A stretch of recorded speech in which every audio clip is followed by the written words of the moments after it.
ଓଡ଼ିଆ ଲୋକକୁ କହୁଛି ବଙ୍ଗାଳୀ ପିଲାର ପଠାଣର ଦେହରେ ଯଦି ହାତ ଉଠିବ তো মাকে গোটে গোটে হানি দেবি কলিকাতারে হানি দেয় কি ব্রিজে তরে পকাই দেবি।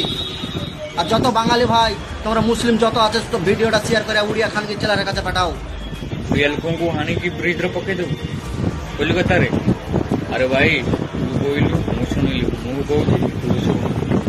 ତୁ ଯେ ଧମକ ଦଉଛୁ ନା, ମୁଁ ବି ବେଙ୍ଗଲ ପିଲା, ମୁଁ ବି କେତେବେଳେ କଣ କରିବି ସେଟା ବି ତତେ ବି ଜଣା ନାହିଁ, ମତେ ବି ଜଣା ନାହିଁ।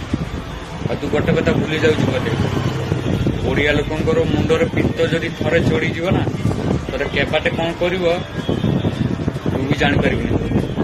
ଆଉ ତତେ ହାଣିଲା ମାନେ ଡାଇରେକ୍ଟ ଆମ ମହାନଦୀର ଭସେଇ ଦବ।